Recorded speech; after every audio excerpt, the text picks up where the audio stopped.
What I find is when we sort of know, oh yeah, I've got to learn this language, you think, yeah, I've got to learn the language, grammar, vocabulary, and also I've got to learn the culture and the worldview, okay? But often, and our textbooks don't always cover this well, we need to learn how to speak the language in a culturally appropriate way, okay? For instance, if you're going to a country, and you probably are, where titles and status is important, okay? I remember when we went to Taiwan, we went to this church, and there was this person called Chen, and he was very kind, and so each Sunday I said, Chen Xiansheng, Mr. Chen Xiansheng, you see, blah, blah, blah. And then after about a year, I began to realize no one else called him Chen Xiansheng, only me. People were calling him Chen Zhanglao, Elder Chen. Now, I don't know, I think he probably felt, well, of course, this foreigner doesn't know any better or anything like that, something like that, okay? But it's important to learn to speak appropriately because local people warm to the well-mannered foreigner and are more likely to invite you into their kitchens. Okay, so I just want to think a bit about these functions in the language. We're not going to go through them all, just going to pick up one or two of them. Firstly, we need to look at the situation. Is it informal? Hi. Or is it formal? How do you do? Okay, so is the situation formal or is it informal? Okay, then we need to think about age. Who speaks and who listens? I remember as a child at meal times, I was reminded small children should be seen and not heard. I don't think you hear that so much nowadays. Okay, a status. Status, who bows lowest in Japan and who wise highest in Thailand. It's important going to Thailand to know how high you should why, okay? And these important status. Agenda, is it that in this culture men get together and talk with men, say at a party, and women get together with women, or do they sort of mix together? That's important. And relationships. As a new missionary to Taiwan who didn't really understand anything very much, I got the impression that Chinese people were very polite to those who they know and seemed to be rather rude or offhandish to those who they didn't know. That's how I viewed the culture through my glasses. Okay? So age, status, gender relationships, all so let's look at some of these now. Greetings. It's not just how do you say how do you do in Chinese, okay? When Chinese, in more formal, they say 你贵姓? What is your esteemed surname? Informally, how do Chinese greet each other, especially near meal times?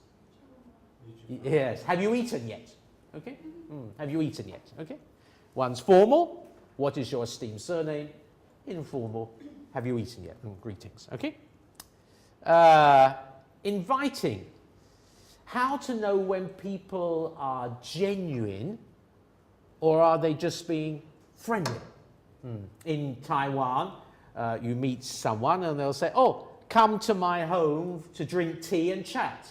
Lin Day Kai Gang Jire, okay? And so some foreigners have gone, oh great, I'll be around in 5 minutes, okay? And yet the person was only just being friendly to the foreigner. So it's very important to know when people are being genuine, really want you to come round, or just being friendly, okay? Leave taking. It seems like in British polite society, mainly older people, if you've had an evening together, the guest gives the host the 20-minute warning, the 10-minute warning, and then leaves, you see? So the 20-minute warning, well, Mary, it's been a splendid evening together, but I ought to be getting back soon. Okay, that's the 20-minute warning. Then 10 minutes later, well, you know, I ought to be getting back.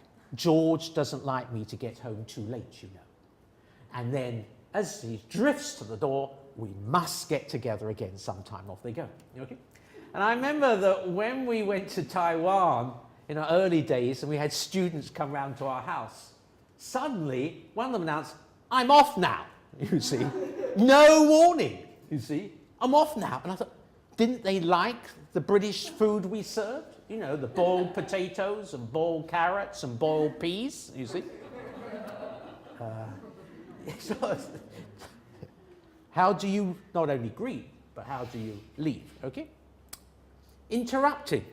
How do you interrupt? It seems like in Spain, I hear, if two people are talking, the second one will start talking before the first one has finished, and it indicates an interest in what they're talking about.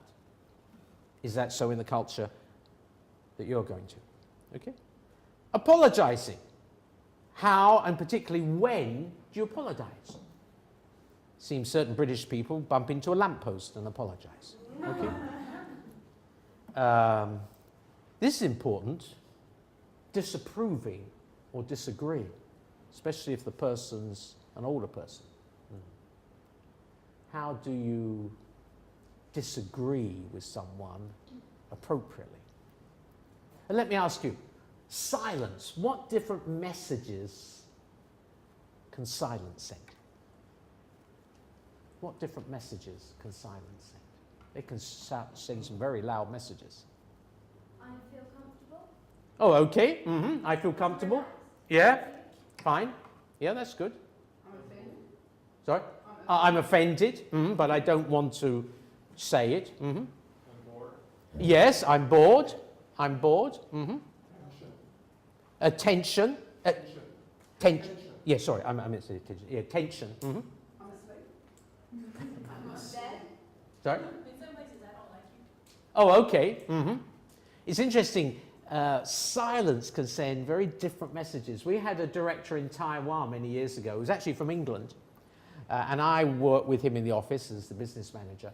And when I had an idea I wanted to share with him, he would sit there in total silence. Total silence, okay?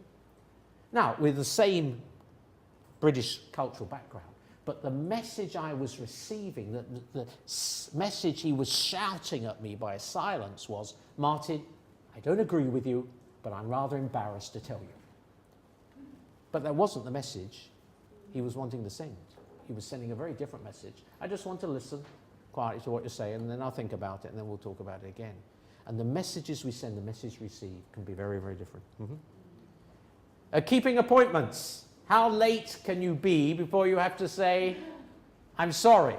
Or do you say, "I'm sorry"? Yes, I know. Very different. And this one is interesting. Responding to compliments. It seems, I think, that younger people today in Asia are different from older people, where we were always told you sort of reject compliments, or you're being too polite, or, not at all, etc. Nowadays, younger people accept them much more. We need to note that. There's one I like. I think it was in India. This foreigner said to this Indian guy, he said, "Your daughter is beautiful." And he replied, "No, she's as ugly as my wife." I haven't tried that one yet, actually. No, I didn't. So on this, okay, we not only need to get the language accurate, grammar, vocabulary, we also need to speak appropriately. How can we learn how to speak appropriately? How can we learn? Listen and watch. Listen and watch. How else? Ask someone. Yeah, who are some good people to ask? Language helper. Yes, not always. You'll often get different replies. That's the problem. You're warm and empathetic friends. You're warm and empathetic. Who are willing to tell you something. Yeah? The chemist down the street. The chemist down the street, maybe, yeah. I think older, experienced, effective missionaries can be very useful here. You can say to them, "Look, I saw this happen. Is it a one-off? Is it to do with their personality, or is it a cultural thing?" Older, experienced missionaries often come in very useful. But just to end with, we need language that's pleasing to their ears and manners that are pleasing to their hearts. And then they're going to let us into the kitchens faster. Okay, we'll have a break in a few minutes, but I just want to ask, places to practice. Give me some ideas. Where can we go and practice the language? Okay, where can we go and practice the language? Some good places. Sorry? In the bathroom. In the bathroom. Anywhere else? A restaurant, yes, restaurants are good. Invite some local friends to go with you. They can't run away until the meal's over. Yeah, the hairdresser's very good. How long do ladies sit in hairdressers for, having their hair done? 30 minutes? 30 minutes? Any advance on 30 minutes? Sue, you disagree? No? Hours? Yeah, hours, that's the right thing. And therefore, when you go to the hairdressers, my friends, choose the happy, chatty one. Okay? That's an hour's language practice. Value for money. Okay, the hairdresser? Yeah? Oh, good. Where else? Yeah, local market, especially when there are not a lot of customers. Go at the time of day when there are not a lot of customers. With your neighbours? Sorry? Neighbours? Yes, neighbours, friendly neighbours. Some other places. Pubs. Sorry? Pubs? Parks. Oh, parks. Sorry. You must have been reading my notes. The pub's coming up in a few minutes. Pubs, actually, are very friendly places. We had one OMFer, I was going to mention him in a few minutes, Joachim, who used to go to the pub. He said they were very friendly there. Parks, yeah, except for me, yeah. In China, and maybe other places, they have a lot of guards, gatekeeper, people who have to stand by buildings, and keep them safe. They're ideal to practice on because whether they like your Chinese or not, they can't run away. You know what I mean?